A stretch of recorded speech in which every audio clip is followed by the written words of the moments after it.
saya nggak biasa pidato nih, apalagi mas-masnya kan lebih jago gitu kan, bapak atau masyarakat di sini.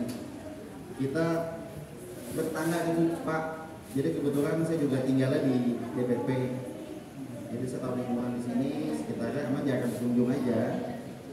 Sekarang saya ditugasin di Jakarta menjadi anggota dewan, dan saya senang Bapak Ibu tetap datang berkomunikasi dengan kita di DPP ini dan partisipasi dengan pengobatan gratis seperti ini. Saya ingin bercerita mengenai kegiatan ini Bu. Kan Bapak Ibu pasti kan sering datang ke sini kan ya Bu ya. Dan menurut saya lebih nyaman datang ke sini daripada ke puskesmas kan. Karena di puskesmas ngantri gitu kan ya Bu ya. Jadi sebenarnya ini adalah keinginan Pak Prabowo Bu. Jadi pada tahun 2017 ada kampanye pilkada gubernur, kita mencalonkan Anies dan Sandi. Pak Prabowo titik pesan adalah pengobatan dokter datang dari rumah ke rumah. Kenapa dari rumah ke rumah? Kenapa di bidang kesehatan? Karena Pak Prabowo itu sudah berjuang di tahun 2012 mengenai biaya sekolah gratis. Karena di sekolah di Jakarta ada namanya KJS. Kemudian yang KJP, Kartu Jakarta Pintar. Kemudian yang kedua adalah namanya Kartu Jakarta Sehat. Jadi pada tahun 2012 zaman Pak Jokowi dan Ahok gubernur dan wakil gubernur DKI Jakarta, semua warga DKI ini sudah ada masalah dengan penyakit. Kalau sakit sudah tinggal ke dokter, sakit tinggal ke rumah sakit. Kalau dulu kan ada stigma bahwa orang miskin tidak boleh sakit.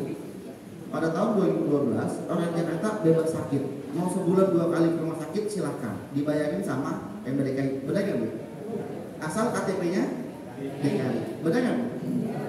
Ini kecil, tapi manfaatnya kan meringankan kita. Karena Pak Prabowo berpikiran bahwa sebuah keluarga kaya bisa terancam menjadi keluarga miskin ketika salah satu anggota keluarganya ada yang sakit. Benar nggak? Kita kan nggak mungkin punya orang tua sakit, kita biarin dia nih. Kan kita pasti bakalan jual mobil, jual motor, ya kan, jual kontrakan gitu. Itu kan bisa menjadi spend sehingga dari keluarga kaya berkecukupan menjadi keluarga miskin ketika ada anggota keluarganya yang sakit. Nah itu menjadi concern Pak Prabowo dan syukur alhamdulillah KJS sudah muncul, KJP sudah muncul, ya. Dan Pak Jokowi sekarang sudah mulai ada namanya Kartu Indonesia Sehat. Jadi se-Indonesia ini bagi yang keluarga tidak mampu, dia bisa berobat dan ada namanya BPJS. Kemudian yang kedua, apakah selesai di situ aja Bu Pak? Ternyata ada masalah yang lain ketika semua orang sudah digratiskan untuk rumah sakit. Jadi mau yang tinggal di Pondok Indah, mau yang tinggal di apartemen, asal dia masuk kelas 3 pada waktu itu semuanya gratis. Apakah sudah selesai? Belum selesai ternyata. Bagian sakitnya fatal, misalnya dia kena stroke atau dia tidak mobilisasinya rendah akibat kelumpuhan atau hal yang lainnya, itu kan perlu kontrol Pak. Nah ketika dia kontrol, proses kontrol ini ternyata tidak semudah bagi yang bisa jalan kaki. Kadang ketika nyampe udah susah payah digotong-gotong lewat gang-gang kecil, sampai rumah sakitnya pun harus tunggu lagi sejam 2 jam karena ngantri. Nah ini namanya pada tahun 2017 Pak Prabowo minta untuk namanya dokter keliling.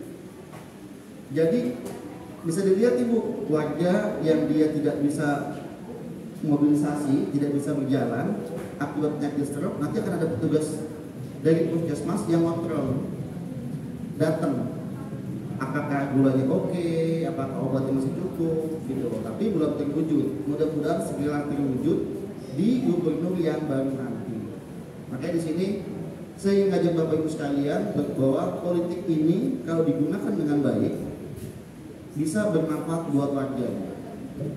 Jadi jangan, saya sih yakin Bapak Ibu kesini sering ke Partai Gerindra datang nggak pihak dengan politik, karena Ibu saya cuma mengingatkan bahwa manfaatnya dari politik itu kita bisa memimpin yang baik, manfaatnya langsung bukan cuma serangan fajarnya aja Pak, ya kan, tapi continue gitu loh.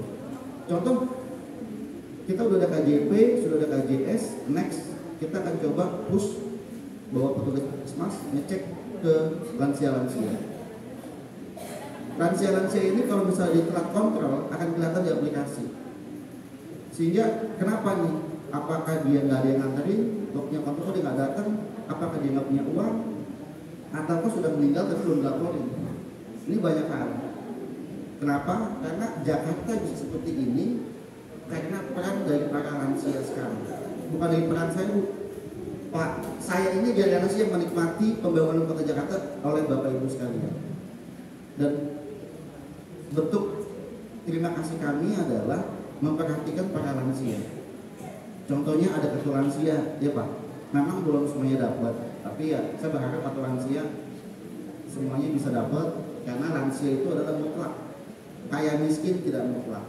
Ada orang kaya ngakunya miskin, ada orang miskin yang mau dibilang miskin, ya Pak.